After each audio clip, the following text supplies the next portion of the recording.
संसद में आज पेश किया जाएगा वक्फ संशोधन बिल। लोकसभा में दोपहर 12 बजे सरकार लाएगी बिल। वक्फ संशोधन बिल पर चर्चा के लिए 8 घंटे का समय तय। आज ही बिल पास कराने की है तैयारी।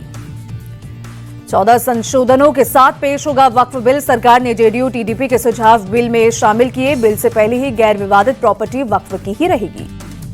केंद्रीय मंत्री किरण रिजिजू बोले, सभी दलों से व्यापक चर्चा के बाद ही बिल ला रही सरकार। हम ईमानदारी से इस पर चर्चा चाहते हैं।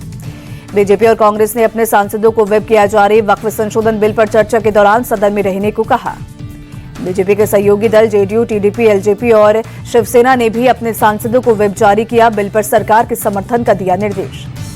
समाजवादी पार्टी ने अपने सभी सांसदों के लिए 3 लाइन का व्हिप जारी किया। बिल पर चर्चा के दौरान सदन में उपस्थित रहने को कहा। बीजेपी अध्यक्ष जेपी नड्डा के घर वक्फ बिल पेश करने को लेकर सदन में पार्टी की रणनीति पर हुई चर्चा। अमित शाह और पीयूष गोयल रहे मौजूद।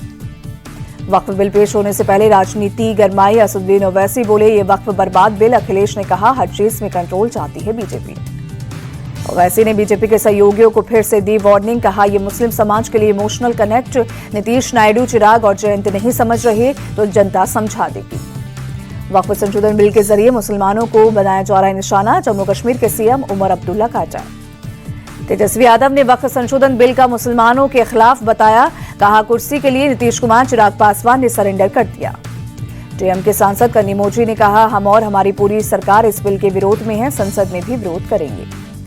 आजाद समाज पार्टी के चीफ चंद्रशेखर आजाद बोले, धार्मिक क्षेत्र पर अतिक्रमण करने का काम सरकार का नहीं।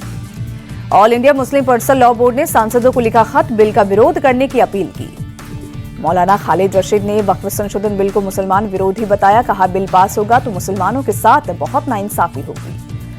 वक्फ संशोधन बिल पर सपा सांसद जियाउर रहमान बर्क का बयान। कहा, हम पहले से ही इसके खिलाफ हैं। सदन में बिल का करेंगे कड़ा विरोध। एकनाथ शिंदे की शिवसेना भी वक्फ संशोधन बिल का करेगी सपोर्ट। सांसद नरेश बोले, बिल से गरीब मुसलमानों का होगा भला। यूपी के मंत्री दानिश आजाद ने वक्फ संशोधन बिल को मुस्लिमों के विकास के लिए बताया जरूरी। कहा, कुछ लोग अपने फायदे के लिए इसका विरोध कर रहे हैं। बीजेपी नेता मोहसिन रजा ने वक्फ संशोधन बिल को बताया कल्याणकारी। कहा, इससे करोड़ों मुसलमानों का होगा फायदा।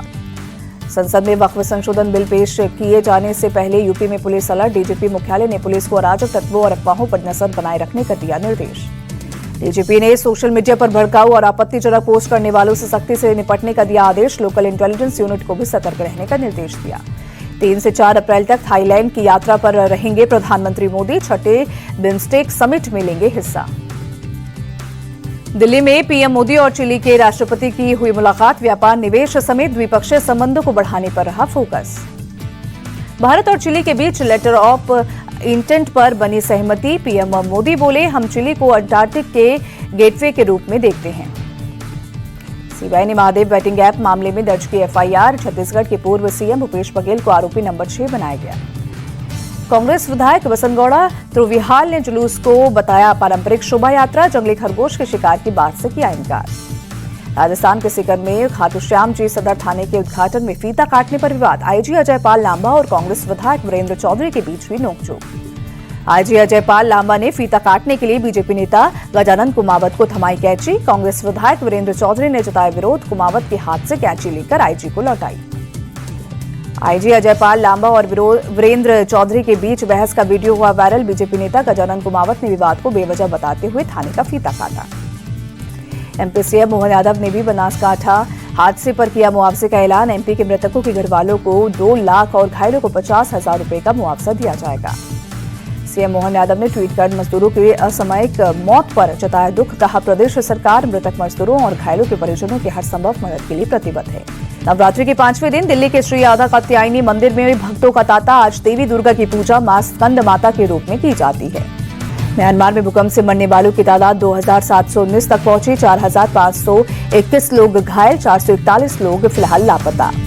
थाईलैंड के बैंकॉक में भूकंप से गिरी इमारत के मलबे से शवों के निकलने का सिलसिला जारी। 2 और शव हुए बरामद। आईपीएल के 14वें मैच में आज रॉयल चैलेंजर्स बेंगलोर और गुजरात टाइटंस की होगी भिड़ंत। बेंगलोर के चिन्नास्वामी स्टेडियम में शाम 7:30 बजे शुरू होगा मुकाबला। आईपीएल में पंजाब किंग्स ने लगातार दूसरा मैच जीता। लखनऊ सुपर जायंट्स के खिलाफ दर्ज किया आसान जीत। 8 विकेट से दी शिकस्त। पहले बल्लेबाजी करने उतरी लखनऊ ने 7 विकेट पर 171 रन बनाए। 172 रन के टारगेट का पीछा करने उतरी पंजाब किंग्स ने 22 गेंद बाकी रहते जीता मैच। पंजाब किंग्स के लिए प्रभुसिमरन सिंह ने खेली धमाकेदार पारी। लखनऊ में सबसे तेज अर्धशतक ठोका। चौथे स्पेल में 69 रन की पारी खेली। प्लेयर ऑफ द मैच बने।